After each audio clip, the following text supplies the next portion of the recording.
Communist पार्टीमा देखा परेको विकृति, विसङ्गति र अपराधीकरण र पार्टीलाई विखण्डन र विभाजन गर्ने प्रवृत्तिको विरुद्धमा नेकपालाई एकताबद्ध गर्दै अगाडि बढ्ने संकल्पका साथ ललितपुर महानगरपालिका अगुवा नेता कार्यकर्ता कमरेडहरू यहाँहरूलाई सर्वप्रथम लाल सलाम।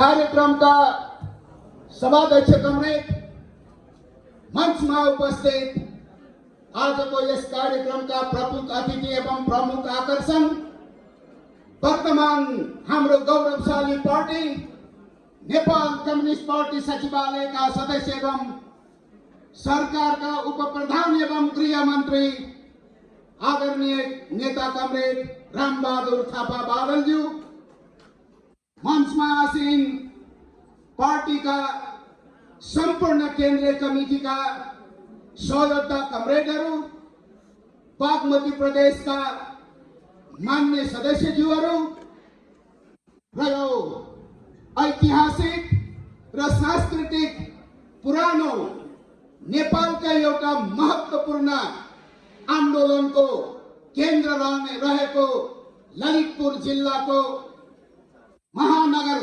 ललितपुर महानगरका तपाईं सम्पूर्ण नेकपाका नेता कार्यकर्ता अगुवा कमरेडहरू, यहाँहरूलाई एकचोटि फेरि नेपाल कम्युनिस्ट पार्टीको तर्फबाट यहाँहरूलाई फेरि एकचोटि क्रान्तिकारी अभिवादन व्यक्त गर्न चाहन्छु। कमरेडहरू, कम्युनिस्ट आन्दोलनको स्थापना कालदेखि नै निर्माण, एकता र संघर्षको आरोह अवरोह पार गर्दै आज हामी 70 को दशक पार गरेर यहाँसम्म आउँदा फेरि पनि त्यो खालको पार्टी भित्र मैले सुरुमै भने कम्युनिस्ट पार्टी भित्र देखा परेको विकृति, कम्युनिस्ट पार्टी भित्र देखा परेको विसङ्गति, कम्युनिस्ट पार्टी भित्र देखा परेको अराजकता, कम्युनिस्ट पार्टी भित्र देखा परेको आपराधिक गतिविधि र यो पार्टीलाई टुटाउने, फुटाउने, विभाजन गर्ने संकल्प र अथोट बोकेका केही हामी जस्तै हामीसँगै हिँडेका साथीहरूको कुकर्मको कारण आज एकचोटि फेरि हाम्रो यो गौरवशाली पार्टीमा एउटा सामान्य धक्का लागिरहेको छ। यस्ता खालका धेरै धक्काहरूलाई पार गर्दै आज यो ठाउँमा पुगेका छौं। यो सामान्य धक्का हो। यो धक्कालाई सामना गर्न ललितपुर नगरका तपाईं कमरेडहरू सक्षम हुनुहुन्छ। यहाँहरूलाई फेरि एकचोटि यो धक्कालाई सामना गरेर अगाडि बढ्न र सफलतामा पुग्न तपाईहरुले हार्दिक आह्वान गर्न चाहन्छु। कमरेडहरू, हामी सबैलाई थाहा छ 2006 सालमा कम्युनिस्ट पार्टीको स्थापना गरिरहँदा कमरेड संस्थापक महासचिव कमरेड पुष्पलाल श्रेष्ठ, नरबहादुर कर्माचार्य, निरञ्जन गोविन्द वैद्य, नारायण विलास श्रेष्ठ, यी 4 जना कलकत्ताको श्याम बजारमा बसिरहनु भएको थियो। कम्युनिस्ट पार्टी स्थापना गर्ने क्रममा मोती देवी श्रेष्ठ काठमाडौँबाट हिँड्दै त्यहाँ पुग्न अगाडि नै कम्युनिस्ट पार्टी स्थापना र घोषणा भए। माइनटमा 4+ मोती देवी श्रेष्ठ पनि संस्थापक सदस्यमा भनेर निर्णय गरेको छ। यसैमा विवाद, कम्युनिस्ट पार्टीको स्थापना कालदेखि नै विवाद छ। यस्ता विवाददेखि आत्तिने, झस्किने, निराश, पलायन र हताश हुनु जरुरत छैन। यस्ता सबै कुरालाई सामना गरेर हिँड्ने हाम्रो अग्रजले सिकाउनु भएको छ। त्यसैले स्थापना काल थियो अनि पुष्पलाल कमरेडले भन्नुभयो नेता भन्दा ठुलो नीति हो। वास्तवमा कुरा सही हो, नेता भन्दा ठुलो नीति हो। अनि ट्याक्क पुष्पलालको जिब्रो समातेर ट्याक्क संस्थापक महासचिव कमरेड पुष्पलालको जिब्रो समातेर कमरेडले नेता भन्दा ठुलो नीति भन्नुभयो। कमरेडको नीति पास गर्दै जाने, नेता चाहिँ हामी बन्ने। त्यसै बेला थियो नि पहिलो महाधिवेशनमा मनमोहन अधिकारी महासचिव हुनुभयो, दोस्रो महाधिवेशनमा केशरचन्द्र रायमाझी महासचिव हुनुभयो, तेस्रो महाधिवेशनमा तुलसीलाल नमक्के महासचिव हुनुभयो। कम्युनिस्ट पार्टीको स्थापना गर्ने नायक कमरेड पुष्पलाल कहिल्यै महासचिव बन्न दिएन, उहाँलाई महासचिव बन्न दिएन। केही प्रवृत्ति अहिले पनि छ, केही प्रवृत्ति यहाँ अहिले पनि निरन्तर हावी भइरहेको छ, त्यो भूत सवार भइरहेको छ। तर पुष्पलाल हाम्रो कम्युनिस्ट पार्टीको संस्थापक महासचिव, आज कसैले त्यो नसोचे हुन्छ।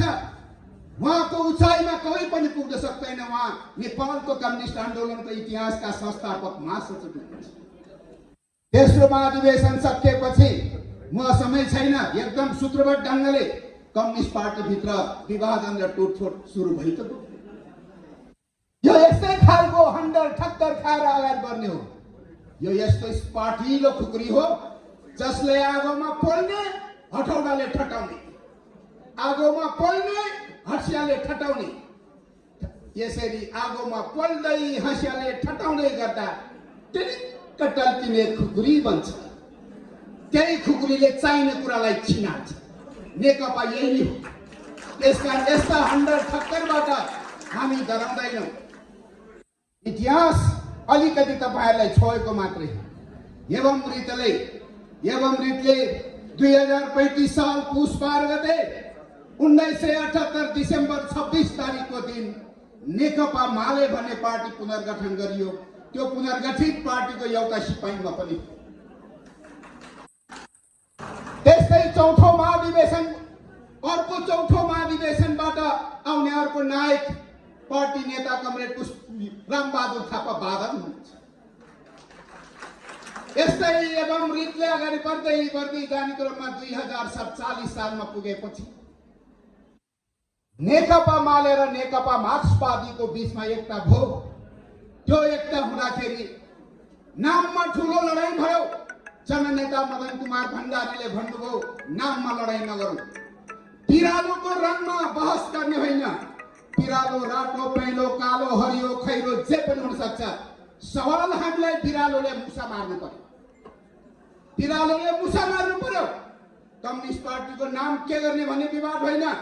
कम्युनिस्ट पार्टीले एकताबद्ध ढङ्गले अगाडि बढाउने आजको खाँचो हो। भनिसकेपछि कहीँ पनि नाममा समस्या भएर नेकपा एमाले, नेकपा माले र नेकपा मार्क्सवादीको एकता हुँदा नेकपा मार्क्सवादी र लेनिनवादी, मार्क्सवादी पनि भयो, मार्क्सवादी लेनिनवादी पनि भयो। मार्क्सवादी र लेनिनवादी केही दिनसम्म नेकपा मारले भन्न थाल्यो। लेख्दै जाँदा रो हरायो। अनि नेकपा एमाले एकैचोटि मारले लेख्दा रो हरायो नेकपा एमाले। यसरी अगाडि बिस्तारै बढ्छ। यो कुनै सामान्य कुरा होइन। हामी कम्युनिस्ट पार्टीको 6 सालमा स्थापित गरेको कम्युनिस्ट पार्टीको मूलधारमा हामी छौँ। हामीले कुनै चिन्ता लिनुपर्ने जरुरत त छैन। एवं रीतले अब यो पार्टी अगाडि बढ्दै गएपछि अनि बीचमा चौमोको धारबाट पनि हामीले एकताका धेरै प्रयासहरू गर्दै गयौँ। तुलसीलालदेखि लिएर नेमकिपासँग पनि मिल्ने प्रयास गर्दै गयौँ।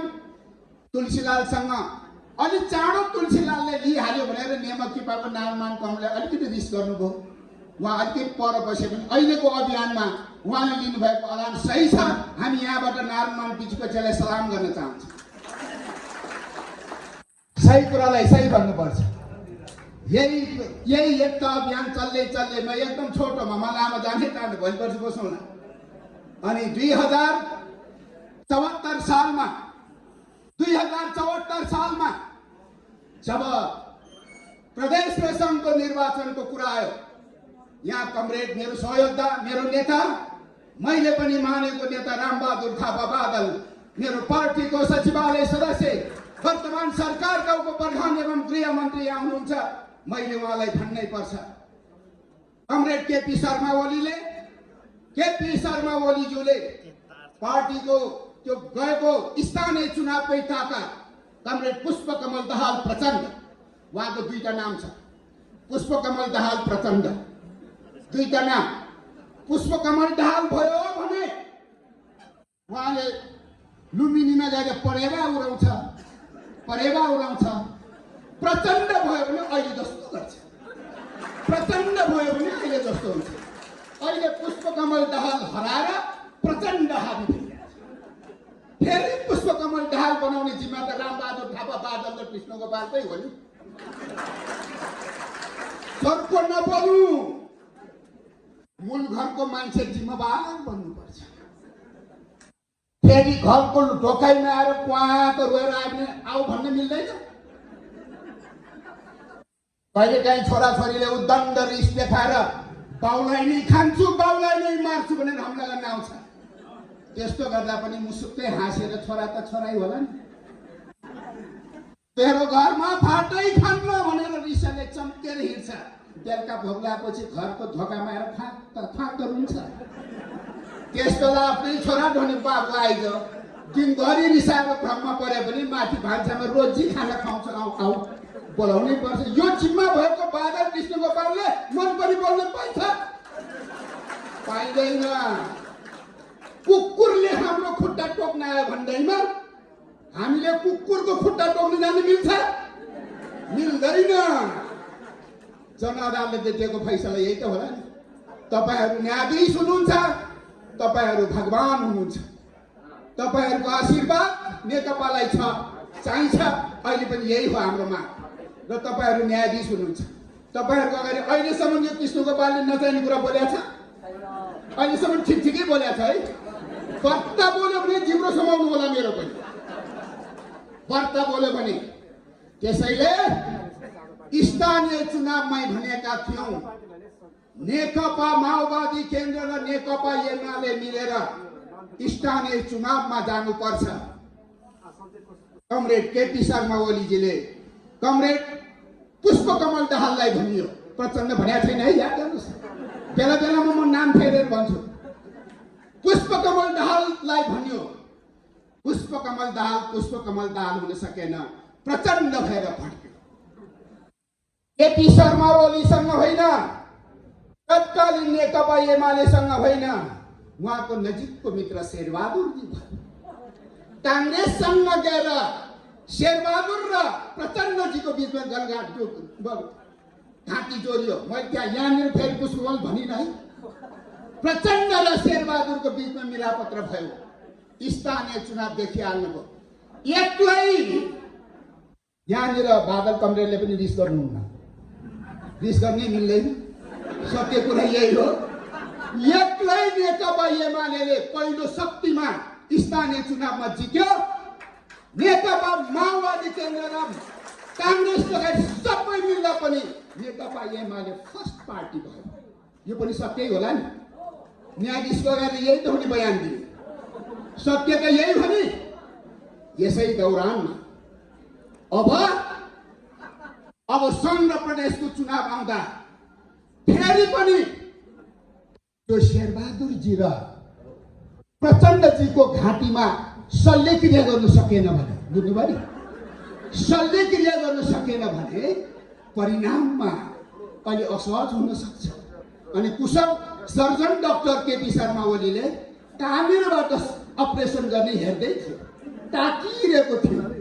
त्यही ताक्ने दौरानमा नेकपा एमाले सम्पूर्ण निर्णय गर्ने जिम्मा पार्टी अध्यक्ष केपी शर्मा ओलीलाई दिइयो। नेकपा माओवादी केन्द्रको तर्फबाट पनि तरिका मिलाएर सर्जरी गर्ने पोइन्ट निर केपी ओलीकै सुझावमा तपाईँ पनि आफ्नो पार्टीबाट सबै एक्लैले निर्णय गर्ने अधिकार लिएर आउनुहोस् भनेपछि कच्चपको सल्लाह भयो। भनेपछि त्यही नेकपा माओवादीको तर्फबाट पनि कमरेड पुष्पकमल दाहाल, प्रचण्ड भन्न मिलेन यहाँनिर, पुष्पकमल दाहालजीले यही कुरा गर्यो। केपी ओलीको कुरा मानेपछि पुष्पकमल हुन्छ।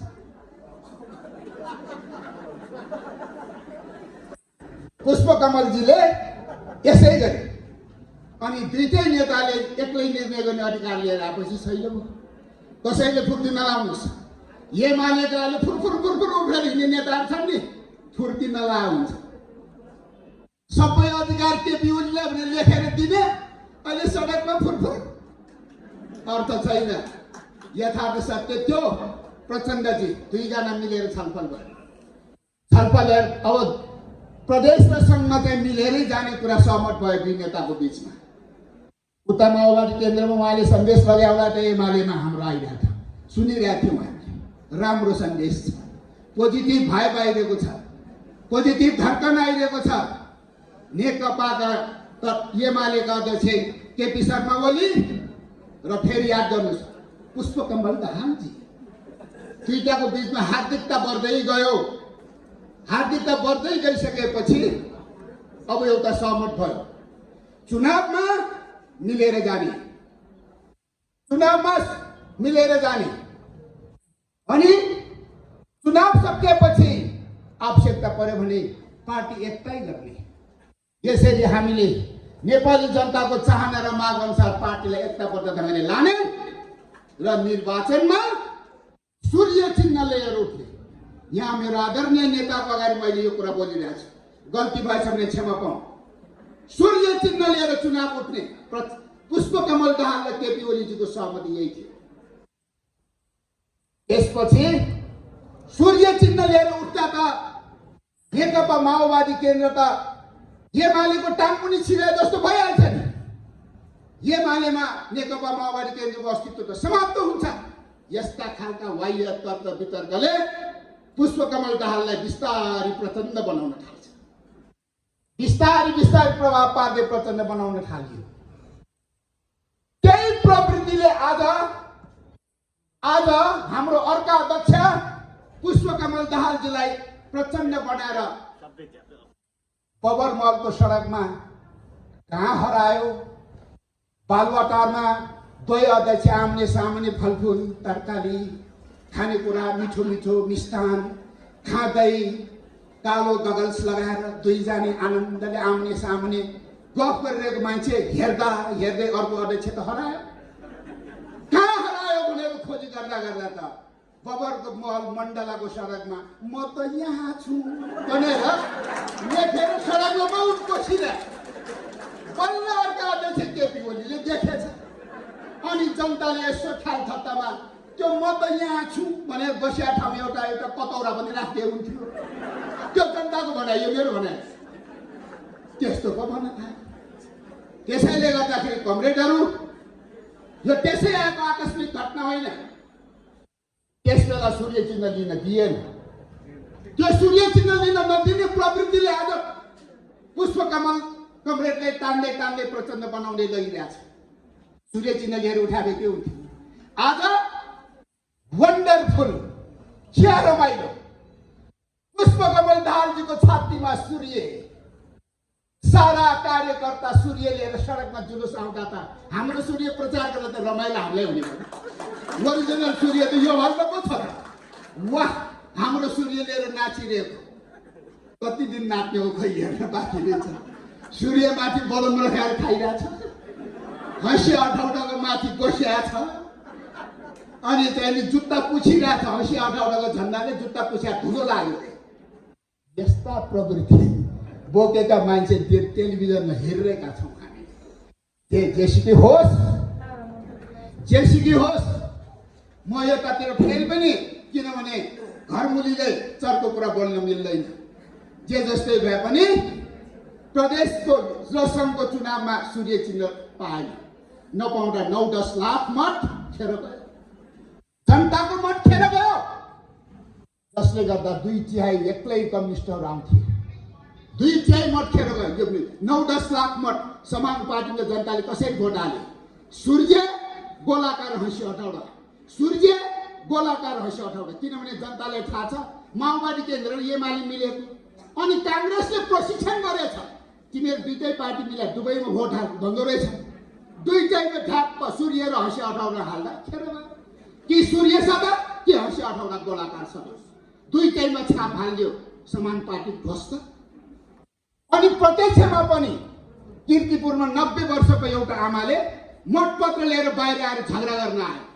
ए सूर्यको मतपत्र सूर्य मरु एकदम खाँदली जुल, किनभने त्यहाँ सूर्यको उम्मेदवारै छैन, त्यहाँ त गोलाकार हँसिया हठौडाको उम्मेदवार। मतपत्रमा 10 पटक हेरेको छ, सूर्यै देखे। पद्मरत्नदेखि सूर्यमा भोट हालेर आएको 90 वर्ष भइसक्यो। यो पालि त सूर्यै छैन। निर्वाचन आयोगले बेइमान गर्यो, सूर्यको चिन्है नभएको मतपत्र दिएर उफ्रिन आयो। पुलिस पनि हाँस्छ, दलका नेताहरू भन्न मिलेन, सूर्य मर्छ उके भोट भन्न मिल्दैन। आखिर त्यो मतपत्र सूर्य नभएपछि भोटै नहालिकन मतपत्र पट्याएर फालेर हिँड्यो। यो एउटा सिम्बोलिक सत्य यही होइन, जनतालाई यही भयो क्या। यसरी मत चाहिँ बर्बाद र बदर भयो। त्यसो हुँदा पनि हामी नियरेस्ट 2 तिहाईमा जित्यौँ र सरकार बनाउने दिन आयो। फोटोमा है मैले यति बोलिदिएपछि मेरो प्रमुख अतिथिले कम बोल्न पुग्छ। उहाँले जे बोल्छु भने मैले टकटक छैदिएपछि त्यो दोहोऱ्याउनु मिलेन, अनि उहाँले सहिलो बनाएको है मैले। त्यसैले फागुन 3 गते सरकार गठन हुँदा केपी ओलीले 3 जना क्याबिनेट दियो, बालबाबु पण्डित, थम्माया थापा। अनि खै त मेरो रामबहादुर थापा बादल लगायतको माओवादीको साथीहरूको नाम। उहाँ एक्लै आएर खुद्दै आएर बस्न मिलेन। पार्टीले नाम दिएन, गएर सफट खाने। पार्टीले नामै दिँदैन, प्रचण्डजीले नाम नदिएपछि के गर्यो? अनि त्यही मौकामा केपी ओलीले अफरमा लगेर भित्तामा लगेर न्याकेर एउटा सफट गरायो। त्यो भनेको धेरै शर्तहरूमध्ये एउटा आलो पालो सरकार बनाउने हो, सत्य हो, यही लेखा थियो। त्यो मानिदिनु भयो उहाँले, मानेन भने यहाँ सरकार क्राइसिस छ, मानिदिनु भएकै हो। त्यसरी नै सरकार पुरा भयो, 25 सदस्य क्याबिनेट। बिचबिच यताउता हुँदै सरकार अलिअलि मन्त्री फेरबदल गर्दै यो सरकार अगाडि बढ्दै गयो। निरन्तर उप प्रधान गृह मन्त्री बादल कमरेड यही हुनुहुन्छ। उहाँले निरन्तर केपी कमरेडको नेतृत्वको उप प्रधान गृह मन्त्री निरन्तर कायम गरिरहनु भएको छ। र यसरी सरकार अगाडि बढ्दै गएपछि अब हाम्रो संविधानमै 2 वर्ष भन्दा पहिले अविश्वासको प्रस्ताव ल्याउन पाइँदैन। संविधानमै लेखिएको थियो, नलेखाले त 6 महिनामा अविश्वासको प्रस्ताव ल्याउने प्रयास गर्थ्यो। अहिले जस्तो संविधानमै 2 वर्ष र हल र चल गर्न नपाउने गरेर यति कुरा बुझेरै हामीले संविधानमा के व्यवस्था गरेको। 2 वर्ष के कट्न थाहा छैन। न्यार न्यार न मुरमुर सुरु भएको बुझ्नुहुन्छ नि, न्यार न्यार न मुरमुर मैले गाली गरे होइन। न्यार न्यार न मुरमुर नेवा भाषा छुराई यस्तो चल्न आवाज आइसक्यो, संकेत त थाहा पाइहालिन्छ नि। यही दौरानमा प्रिय नगरवासी नेता कार्यकर्ता कमरेडहरू केपी शर्मा ओलीको शरीरमा 2टा प्रकृतिले दिएको किडनी फेल भएर तेस्रो किडनी तासेको शरीर थियो। तेस्रो किडनी पनि फेल भइसकेपछि उहाँ डायलिसिसमा जानुभयो। डायलिसिसमा गइरहेको प्रधानमन्त्रीको हातमा एउटा नसाबाट रगत मेसिनले सफा गरिरहेको छ।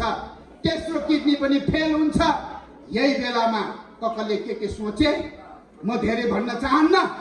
त्यस बेला केपी कमरेडको अनुहार अलिअलि कालो कालो पनि हुन थालेको थियो। डायलिसिस अब तेस्रो किडनीले काम नगरेर डायलिसिसमा गइरहेको थियो। यही बेलामा यसो पुष्पकमल दाहालजीले प्रधानमन्त्री केपी ओलीजीलाई यसो हेर्नुभयो, अनुहार कालो कालै छ। अब डायलिसिस त मेसिनबाट हुन थाल्यो। अब खै कति दिन हो भन्ने पर्या हो कि नपर्या पनि हुन सक्छ। अनि उहाँले प्रधानमन्त्री केपी शर्मा ओलीसँग अर्को सहमति गर्नु, मैले छोटकरीमा राखेँ, मङ्सिर 4 को सहमति। मङ्सिर 4 को सहमतिमा के भयो भने पूर्ण कार्यकाल प्रधानमन्त्री तपाईँ नै बन्ने, म चाहिँ कार्यकारी पार्टी अध्यक्ष बन्ने। कार्यकारी अधिकार सहितको अध्यक्ष पुष्पकमल दाहाल, सरकारको पूर्ण कार्यकाल चाहिँ तपाईले चलाउने। यसो नसामा त्यो पाइपमा रगत बगेको डायलिसिस मेसिन हेर्दै यो प्रस्ताव ल्याउनु भयो उहाँले। अब फिटिक्क भइहाल्यो भने त जम्मै मै कहाँ आउँछ भन्ने पर्या होला। चित्त नदुखाउनु है, सत्य कुरा यही हो। कार्यकर्ताले ढाक्नु हुँदैन। अनि उहाँले यसो विचार गर्यो, अब कति दिन होला, अब त हुने त मै हुँ, त्यसकारण 5 वर्ष तपाईँ नै खानुस् भन्ने भने केपी दम्म भइहाल्छ। 5 वर्ष खाने निर्णय गरेपछि आलो पालोको सहमति तोडिएन। त्यही नीतिबाट आलो पालोको सहमति तोडियो, आफैले तोडिया छ। हामी तोड्यौँ होला। डायलिसिसमा बसेको प्रधानमन्त्रीले हेरेर आलो पालोको सहमति तोड्यो। अब त्यसपछि डायलिसिस गर्दा गर्दै टिचिङ हस्पिटलमा खुमलटार कति टाढा छ, टिचिङ हस्पिटल कोटेश्वरबाट कति टाढा छ, टिचिङ हस्पिटल छाउनीबाट कति टाढा छ मलाई थाहा छैन।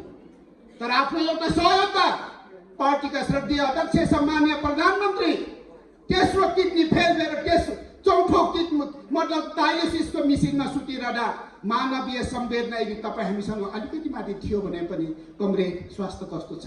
जस्तो आज पुष्पकमल दाहाल जीको श्रीमती नाम के सीता दाहाल, उहाँ बिमारी हुनुहुन्छ। हामी यहाँ उहाँको सुस्वास्थ्यको कामना गर्न चाहन्छौँ।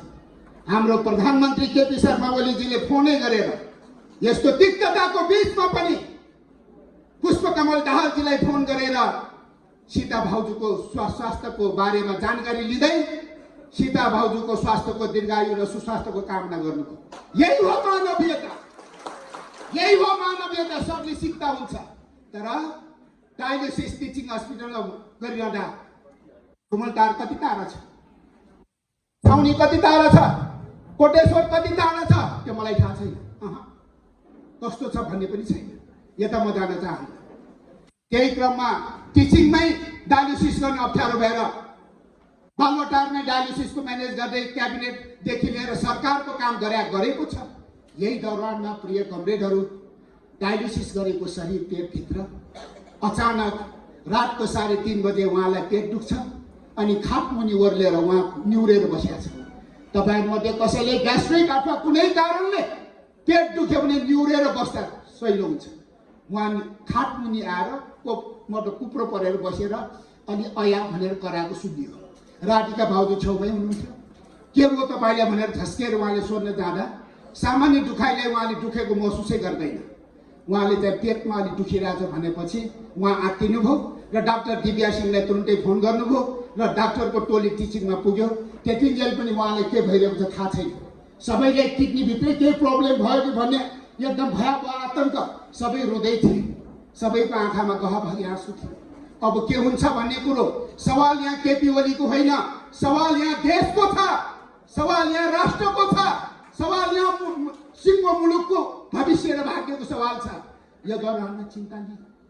डाक्टरले हतारपट्टि टिचिङ हस्पिटलमा पुर्याउँदा सभाध्यक्ष कमरेड महोदय मार्फत यहाँले भन्न चाहन्छु, कमरेडहरू, तेस्रो किडनी फेल भएर डायलिसिस गरिरहेको शरीरभित्र उहाँको पेटभित्र एपेन्डिसाइटिस भएर आन्द्रा फुटेको हुन्छ।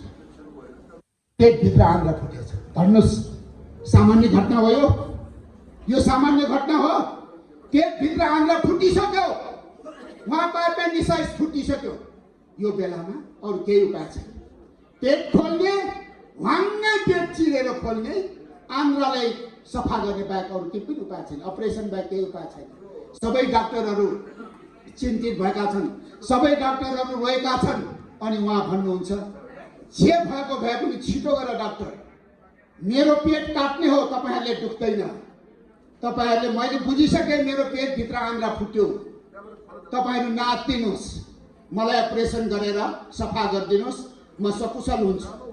सारा डाक्टरको मनोबल उठाएर पेट उहाँको सफाको पेट अपरेसन हुन्छ। आन्द्रा लुगा धोएको जस्तो धोएर उहाँलाई सिलाएर 2-4 दिनपछि उहाँ सकुशल भएपछि डायलिसिस गर्दा गर्दै एकातिरबाट डायलिसिसको मिसिनमा नसा जोडिएको छ, अर्कोतिर पेट काटेर आन्द्रा सफा भइरहेछ। कस्तो अवस्था कमरेडहरू, कल्पना गर्नुहोस्। तपाईँले एउटा मानवीय एउटा सोचबाट तपाईँहरू गम्भीर बन्नुहोस्। त्यस्तो स्थितिबाट उहाँ फेरि बाहिर निस्किनु। उहाँले चाहिँ सेतो गाडीमा चढेर सबै जनताले हात हल्लाएर उहाँ चाहिँ सकुशल बाहिर आइसकेपछि खमलटारले पनि थाहा पाएछ, कोटेश्वर र चाहिँ छाउनीले पनि थाहा पाएछ केपी ओली त तेस्रो किडनी फेल भएको डायलिसिसको शरीरबाट एपेन्डिसाइट्सको पनि अपरेसन गरेर नेपालका डाक्टरले सकुशल जिउँदो बनाएर बालुवाटारमा चाहिँ डिस्चार्ज पो गरेछ भन्ने थाहा पाउनु भएछ। त्यस थाहा पाउनुभयो, राम्रै भयो। त्यसपछि बालुवाटारमै भेटघाट पनि भयो, सम्पर्क पनि भयो। परिस्थिति उहाँको हेर्दैछ, अब डायलिसिस गर्नु परिरहेको छ, भर्खर अपरेसन गरेको शरीर। यही दौरान यसो विचार गरेर हाम्रो आदरणीय प्रधानमन्त्री केपी शर्मा ओली, नेपाली जनताका भाग्य र भविष्य, राष्ट्रका चाहिँ राष्ट्र एकताका नायक, उहाँले अनि फेरि भन्नुभयो, अब यो नसाबाट रगत सफा गरिरहनु मलाई दिक्क लाग्यो, अब म किडनी ट्रान्सप्लान्ट गर्छु भन्नुभएको छ। यो अर्को आपत आइलाग्यो फेरि। कसैको आँट छैन उहाँले चौथो किडनी टाँस्ने। उहाँ अहिले चौथो किडनीको मान्छे हुनुहुन्छ। संसारमा बिरलै हुन्छ चौथो किडनी लिएर बसिरहेको हाम्रो सम्माननीय प्रधानमन्त्री नेकपाको अध्यक्ष हुनुहुन्छ। अनि उहाँले भन्नुभयो अब चौथो किडनी टाँस्ने हो, अर्को अब फेरि चाहिँ किडनी ट्रान्सप्लान्ट गर्ने हो। पैसाले मानेन, सबैलाई उहाँले कन्भिन्स गर्यो। कोही मान्दैन, उहाँले कन्भिन्स गर्यो। मलाई लाग्छ मेरो आदरणीय नेता रामबहादुर थापा बादलको पनि मन मानेन। उहाँलाई पनि अब चाहिँ किडनी ट्रान्सप्लान्ट गर्न त्यति सहज हुँदैन होला, उहाँको पनि दिलचित्त मन न हो। हामी सबैलाई एकै किसिमको पीडा भयो, मलाई पनि मन मानेन। मैले पनि यो गर्नुहुन्न भने मेरो पनि मत रह्यो। अब यो गर्दा त धेरै गाह्रो हुन्छ भन्ने पर्यो, बरु डायलिसिस कति सकिन्छ भन्ने रह्यो। यही दौरान उहाँले कृष्णको भाइ के हेरेर तल्ल पर्या, अरूको अपरेसन गर्न जान्छ, पेट खोल्ने, अर्को किडनी ठ्याप्प टाँस्ने अनि आउने भन्नु। यो किडनी ट्रान्सप्लान्ट भएको जहाँ सुत्यो त्यही टाँस्ने होइन। किडनी ट्रान्सप्लान्ट गर्ने भनेको जहाँ सुत्यो त्यसको माथि अर्को टाँस्ने, अनि त्यसको माथि अर्को टाँस्ने गर्दै गर्दै चौथो किडनी टाँस्ने कुरा सहमत भएपछि फेरि टिचिङ लग्यो। टिचिङमा उहाँको अपरेसन गर्ने बेला डाक्टरहरूले आँटै गर्दैन। सबै डाक्टरलाई उच्च मनोबलका साथ उहाँले सचेत गराउनु भयो। अब छोटकरीमा उहाँले सट्टै फेरि पेट काटेर अर्को चौथो किडनी पनि टाँस्नु। चौथो किडनी पनि टाँसिसकेपछि 9 दिनका बाद उहाँले भन्नुभयो डाक्टरलाई, मलाई छिटो डिस्चार्ज गर्नु, म धेरै हस्पिटलमा सुत्यो भने फेरि साथीहरूले के सोध्ने हो, त्यसकारण मलाई छिटो डिस्चार्ज गर्नु भनेपछि 9 दिनका बाद उहाँ हस्पिटलबाट डिस्चार्ज भयो। अनि डाक्टरले भन्छ तपाईँ व्हील चेयरमा हिँड्नुपर्छ, ल हिँड्नु हुँदैन भन्दा म ठम हिँड्छु। व्हील चेयरमा हिँड्यो भने त साथीहरूले मलाई हेरेर ल प्रधानमन्त्री त कमजोर भएछ, हिँड्नै नसक्ने भयो भन्ला नि फेरि।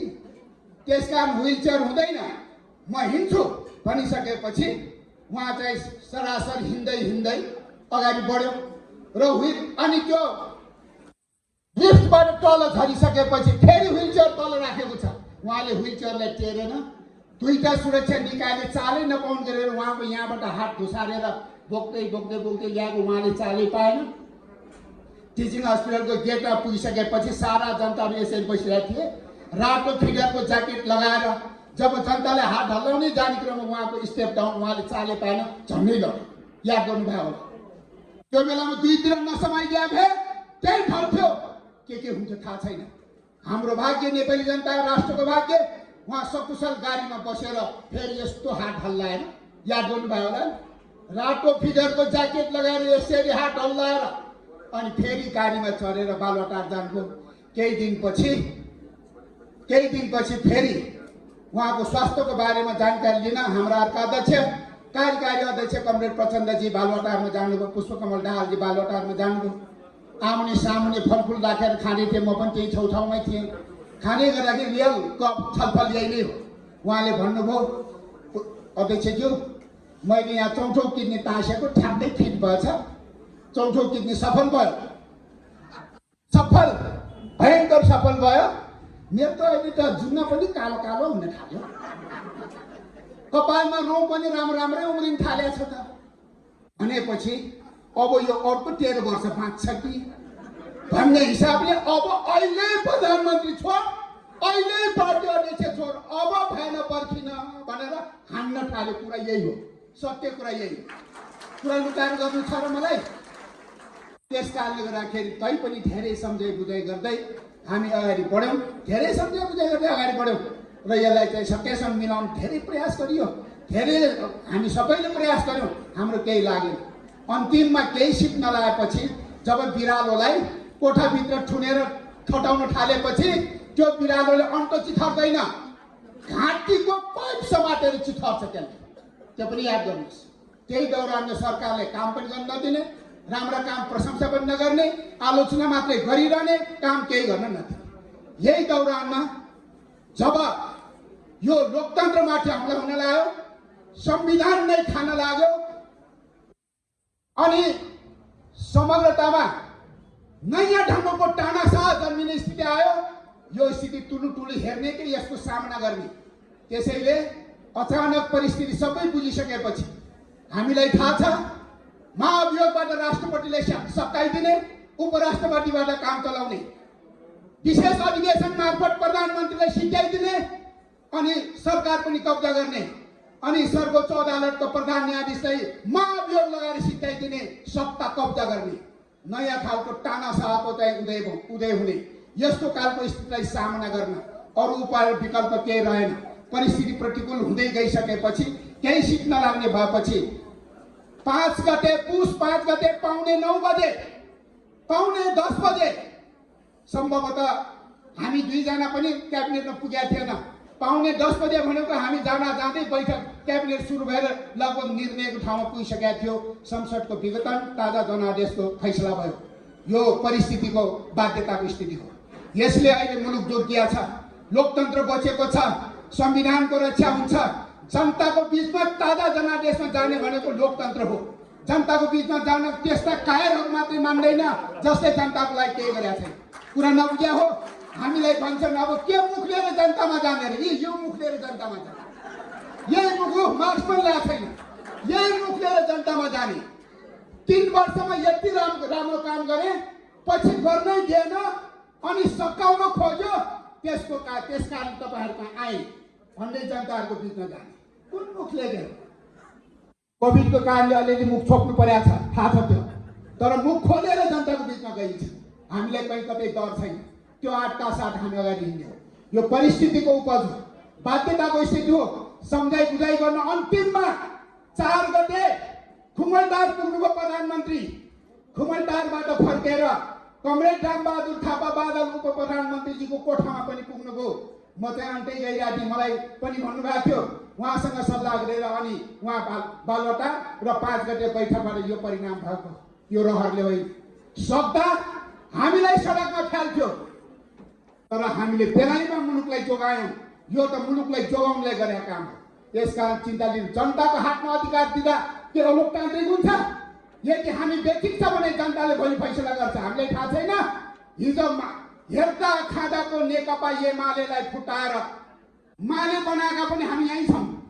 के नि हुन्छ भनेर माले फुटाएर फेरि हिँडेको नि, अनि चुनावमा गएर जनताले यत्रो 0 दिएपछि फेरि केही सिट लागेन। यो भारी लौट त यो मालेमै भने दिशाको अब हुने पनि त्यही हो, अब हुने पनि यही हो नि। त्यस कारणले कुनै चिन्ता लिनुपर्ने जरुरत छैन। हामी कसैलाई मन पर्दैन यो विभाजनकारी नीति। हाम्रो पार्टी फुटेकै छैन, मान्छेमा भ्रम छ यो पार्टी फुट्दै दिइन। जबसम्म यो मञ्चमा अहिले रामबहादुर थापा बादल, कृष्ण गोपाल यहाँ छ, हामी नेकपालाई फुट्नै दिँदैन। नेकपा फुट्दैन। के भने अब कृष्ण गोपाल पवर मलको सडकमा गएर फुट्यो भनिसकेको छ, अनि के खाएर फुट्यो? उहाँले पो मूल घरबाट बाहिर सडकमा निस्केर घरको मूल मान्छेलाई सडकमा बसेर फैसला गर्छ। के पार्टी प्यालेसमा बसेर फैसला के गर्छ भन्दाखेरि यो नेकपाको घरको मूल नायके केपी शर्मा ओलीलाई निष्कासन गरे अरे। यो भन्दा मजाक के हुन्छ? निष्कासन गर्नु भ्याएछ। जो घरको मूल नायके घरमै बसिरहेछ, घरबाट बाहिर गएर कार्की ब्याङ्कमा बसेर पनि निष्कासन गर्छ बा? यस्ता यो मजाक हो। यो केही पनि हुनेवाला, यो केही पनि होइन। त्यसकारण पार्टी कहाँ फुट्छ? हाम्रो 447 मा 551 थपेर अहिले 1143 केन्द्रीय सदस्य बनाएर दर्ता पार्टी निर्वाचन आयोगले भनेकै छु। अब हाम्रो पार्टी फुट्ने संविधानमा के छ? पार्टीको 40% र संसदको 40% लिएर बाहिर गयो भने मात्रै पार्टी फुट्छ। संसदको 40% र वा होइन र पार्टीको 40% लिएर मात्रै पार्टी फुटाउन सकिन्छ। अब संसद त भङ्ग भइसक्यो। अब कहाँबाट 40% पाउने? 65% सपोर्ट भएको प्रधानमन्त्रीले संसद विघटन गरिदिइसक्यो। दलको सर्वसम्मत नेता संसदको 65% को समर्थनको नेताले संसद विघटन गरिदिइसकेका छ। अब संसदको 40% कहाँ गएर पाउँछ? संसदको 40% र पार्टीको 40% नभए पार्टी फुटाउन सक्दैन। अब कहाँ कसरी पार्टी फुट्छ? त्यसकारण पार्टी हामी फुट्नै दिँदैनौँ। एकताबद्ध ढङ्गले हामी लिएर जान्छौँ। अब यो निर्वाचनकै क्रममा हामीले अब एकता गर्नुपर्छ। अब यो विभाजनले कसैलाई फाइदा पुग्दैन। हामीले पुष्पकमल दाहालजीलाई पनि भन्नुपर्छ, हामी चुनावमा जाउँ। अब जनताको बिचमा जाने हो। अब त्यही जनताको हामी एकताबद्ध ढङ्गले गयौँ भने अन्तिम जित हाम्रै हुनेछ। 2 तिहाई फेरि पनि आउनेछ जनताको बिचमा जाने। अनि सूर्य चिन्ह कस्तो हुन्छ? सूर्य चिन्ह नेकपाको हुन्छ। नेकपा कस्तो भन्दाखेरि हाम्रो जहाँ केपी ओली अध्यक्ष छ त्यही नेकपा छ, जहाँ नेकपा छ त्यही नेपाली जनता छ, त्यही सूर्य चिन्ह छ। हिजो पनि हामीले सूर्य चिन्ह केपी शर्मा ओलीको हस्ताक्षरबाट लिएर चुनाव लड्यौँ। अहिले नेकपाको अध्यक्ष केपी शर्मा ओली नै छ। अब 2 पार्टी मिलाएर पनि चिन्ह चाहिँ सूर्य भनेर निर्णय गरिसकेकै छ। अब त्यो चिन्ह हामीले नै दिने हो। भोलि एक ठाउँ सूर्य प्रचण्डजीलाई पनि दिउँला। उहाँ जहाँबाट उठ्छु भन्नुहुन्छ हामी त्यहीबाट उठाइदिन्छौँ। फेरि चितवनको अहिलेकै ठाउँमा उठाउँछु उठ्छु भन्दा पनि हामी त्यही नै उहाँलाई टिकट दिन्छौँ। हामीले पनि दया गरेर भन्यो भने उहाँको हक लाग्छ। एक ठाउँ सूर्य उहाँले पाउँछ, हामी उहाँलाई एक ठाउँ सूर्य दिन्छौँ। अनि अर्को चाहिँ फेरि के माधव नेपाल भन्नुहुन्छ क्या र? माधव नेपाल उहाँलाई पनि एक ठाउँ सूर्य हामी दिन्छौँ। उठ्छु भन्यो भने काठमाडौँको 2 बाटै उठ्छु भन्यो भने त्यहीबाट दिन्छु। होइन म त रौतहट जान्छु भने त्यहीबाट पनि दिन्छु। झापा पञ्चायतको जहाँबाट उठ्छु भन्नुहुन्छ उहाँलाई पनि एक ठाउँ सूर्य दिन्छु। हामीले दिने हो नि त। झलनाथले चाहियो इलामबाट भने इलामबाट एक ठाउँ सूर्य दिन्छु। सूर्य चिन्ह पाउनुहुन्छ, उहाँको हक लाग्छ। त्यसकारण सूर्यलाई चाहिँ मतलब चाहिँ दाग लाउने काम कसैले नगरोस्, हामी उहाँलाई दिन चाहन्छौँ। भोलिको चुनावमा हामी एकताबद्ध ढङ्गले अगाडि बढ्छौँ र अन्तिम विजय हाम्रै हुने हो। यसमा कहीँ कतै चिन्ता छैन। पार्टी फुट्दैन, फुट्ने ठाउँ नै छैन, फुटाउनै दिइँदैन कसैले। अब यो नेकपासँग बस्न सकिन्न। अब छुट्टै पार्टी छुट्टै चिन्ह भनेर उहाँहरू अलग्गै गएछन् भने अब अहिलेसम्म त दिलमा पुग्या हो। दिलभन्दा पर गएपछि खस्छ। नखसोस् भनेर दिलमा लाइनै बसिसकेका छ। अहिले पनि हामीले प्रार्थना गर्नुपर्छ त्योभन्दा पर गयो भने खसिन्छ, नजानुस् भन्ने हो। हामीले भन्ने यति होला नि, हामीले कुनै गाली गलोच गर्नु जरुरत छैन। अस्ति काठमाडौँमा एउटा के जुलुस निस्केको थियो अरे, त्यो जुलुसको नारा सुनिसक्दो थियो? त्यो जुलुसको भनाइ र कुरा सुन्न सक्ने स्थिति थियो? त्यस्तो खालको अराजनीतिक र राजनीतिक अपराधीकरण हामीले गर्नु हुँदैन। हामी त्यस्तो कुरा गर्नु हुँदैन। हामी जिम्मेवार गर्नुपर्छ।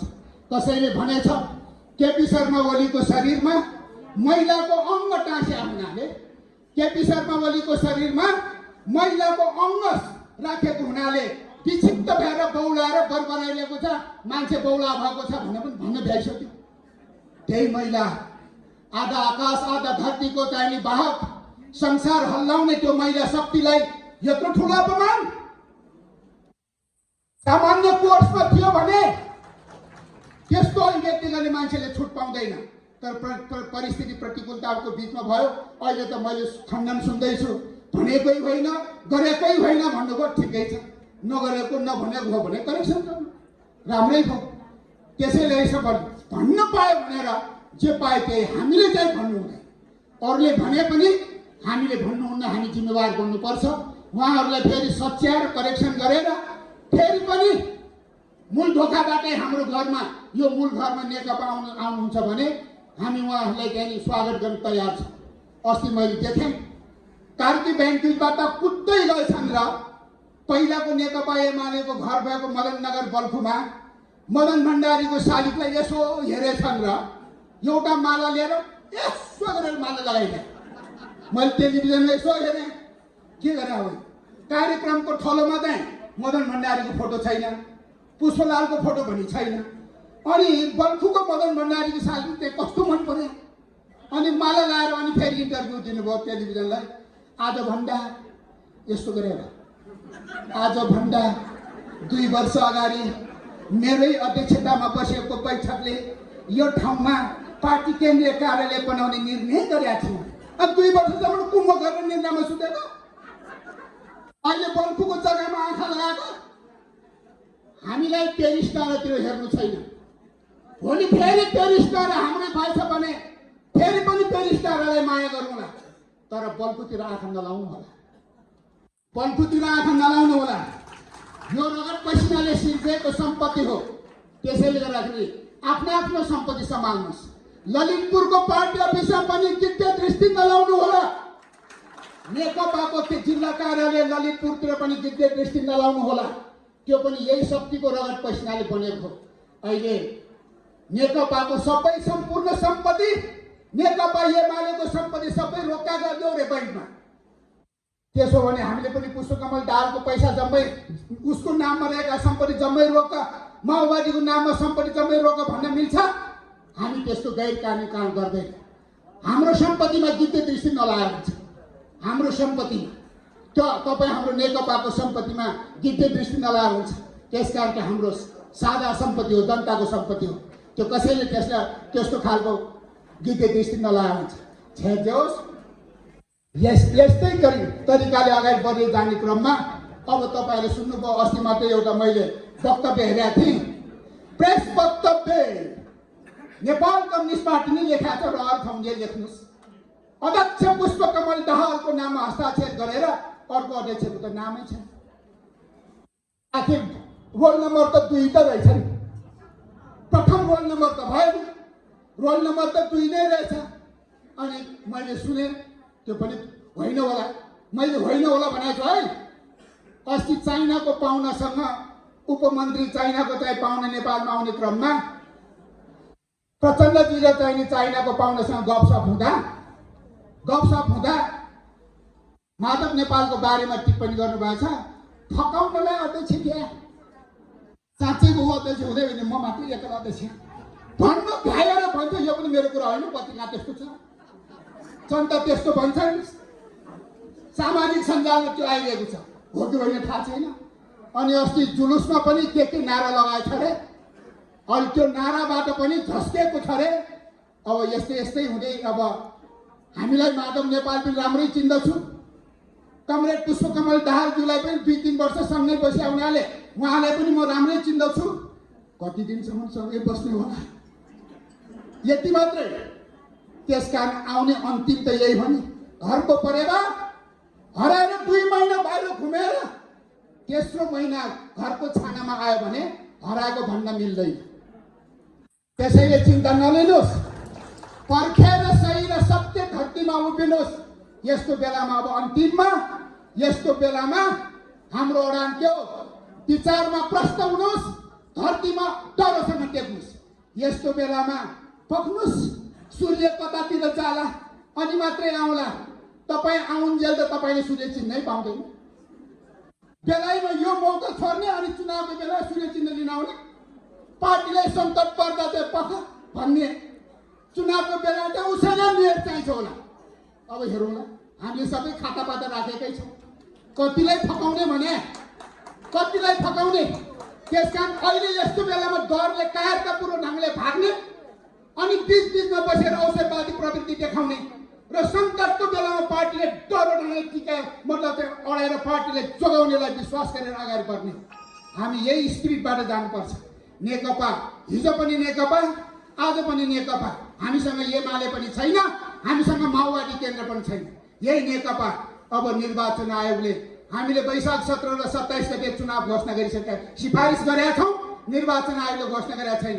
अदालतमा मुद्दा छ, सरसल्लाह गरेर टुङ्गेला। सम्मानित अदालतलाई सम्मान गर्छौँ, किनभने हामी कानुनको सर्वोच्चतालाई मान्ने, कानुनी राज्यलाई मान्ने हाम्रो नीति छ। त्यसैले सर्वोच्चले जे निर्णय गर्छ हामी मान्छौँ। यो जनताको भावना अनुसार जनतालाई इम्पावर गर्ने यस्तो खालको परिस्थितिमा जनताले ठिक बेठिक छुट्याउने अधिकार जनतामा हुँदैन हामी गएका छौँ। लोकतन्त्रको रक्षाको लागि, संविधानको संरक्षणको लागि तानाशाहको चाहिँ हुन सक्ने सम्भावित आक्रमणबाट मुलुकलाई जोगाउन यो ताजा जनादेशको लागि जनतामा जानु खोजे हो। अब जनताको बीचमा जाने कुरामा कसैले रोक्न सक्दैन। घुमाइ फिराइ यो पनि चुनाव प्रचार सभा हो। उहाँहरूको सडकमा म यहाँ छु भने पनि चुनाव प्रचारै हो। कांग्रेसले 65 जिल्लामा चुनाव प्रचार आन्दोलनको नाममा गरेका कार्यक्रममा चुनाव प्रचारै हो। सबैले चुनाव प्रचार गरिसक्नुभयो। सबसे अच्छा चुनाव प्रचार त हाम्रो अर्का अध्यक्ष कार्यकारी अधिकार मात्र खोसेको हाम्रो अध्यक्ष हुनुहुन्छ प्रचण्डजी। हाम्रो अध्यक्ष हो, उहाँले मात्रै केपी शर्मालाई निष्कासन गरे। हाम्रो त अध्यक्ष प्रचण्डजी हुनुहुन्छ। नारायण काजी हाम्रो सचिवालयको सदस्य नै हुनुहुन्छ। उहाँले प्रवक्ताबाट मात्र हल्का हटाए, किनभने उहाँले पार्टीको कुरा गर्न छोड्यो, आफ्नो कुरा गर्न थाल्यो, फुट विभाजनको पक्षमा बोल्न थाल्यो। त्यसरी प्रवक्ता हुन मिल्दैन भनेर प्रतिज्ञाले प्रवक्ता बनाएका छन्। हामी कसैले कार्य गरेका छैन। हामी एकै ठाउँमा छौँ। त्यसैले गर्दाखेरि हाम्रो अध्यक्ष पुष्पकमल दाहालको अहिले कार्यकारी अधिकार मात्रै खोस्या हामी। त्यसमा केही पनि हामीले चाहिँ त्यस्तो भएको छैन। त्यसैले हामी एक ठिक्का भएर अगाडि बढ्ने। भोलिका दिनमा फेरि पनि यही पार्टी निर्वाचनमा अगाडि बढ्छ र अदालतले पनि निर्णय गर्ला। यही दौरानमा अब आउने 2078 साल मङ्सिर 2 गते हामी 10औं महाधिवेशन गर्छौँ। त्यही 10औं महाधिवेशनले फेरि नयाँ नेतृत्वको स्थापना गर्छ। यही दौरानमा भएको मध्यावधि चुनावले सरकारको चाहिँ व्यवस्था गर्छ। यो व्यवस्था गर्ने जनता अधिकार चाहिँ हामीले ताजा जनादेशको लागि जनताले दिएका छौँ। जनताले जे फैसला गर्छ हामी त्यही मान्छौँ। यसैले यो परिस्थितिले हामीलाई यहाँ पुर्याएको। हाम्रो यो रहर र चाहिने चाहनाको विषय होइन। त्यसै पनि 2/3 5 वर्ष सरकार बन्ने मामलामा कसैले केही पनि गर्न सक्दैन थियो। परिस्थितिमा प्रतिकूलता आएपछि यसलाई रक्षा गर्न हामी यो ठाउँमा पुगेका हौँ। यसकारण यो कुनै रहरको कुरा होइन। अब हामी मूलधार मूल शक्ति साँच्चैको नेकपा एकताबद्ध भएर अगाडि बढ्नुको विकल्प छैन। सबैलाई समेटेर हामी अगाडि बढ्छौँ र निर्वाचनमा शानदार विजय गर्छौँ। अब केन्द्रीय कमिटी पुनर्गठन भइसकेको छ, प्रदेश कमिटी पुनर्गठन हुँदैछ, जिल्ला कमिटी पुनर्गठन गर्ने, नगर कमिटी पुनर्गठन गर्ने, वडामा पार्टी संगठन निर्माण गरेर अगाडि बढ्ने। जुन दिन 2075 साल ज्येष्ठ 3 गते नेकपा माओवादी केन्द्र नेकपा एमाले मिल्यो, त्यो दिनदेखि आजसम्म नेकपा पार्टी फ्रिज भयो, जाम भयो, चल्दैन। 2 वर्ष 3 वर्ष यो पार्टीको ऊर्जाशील शक्ति खेर गयो। अब हामी यस्तो कुरा मान्दैनौँ। तोडेर अब पार्टीलाई एकताबद्ध ढङ्गले अगाडि बढाउँछौँ। अब हामीले कसैले रोक्न सक्दैन, कसैले छेकेर छेक्न सक्दैन। यही स्पिरिटबाट नेकपा अब अगाडि बढ्छ। यसरी बढ्दा जो आउँछ सँगसँगै लगिन्छ, जो आउँदैन पर्खेर बस्ने फुर्सद छैन। हस्त सबैलाई लाल सलाम, सबैलाई अभिवादन। ठाउँ तपाईँ सत्य सिकाउँछु।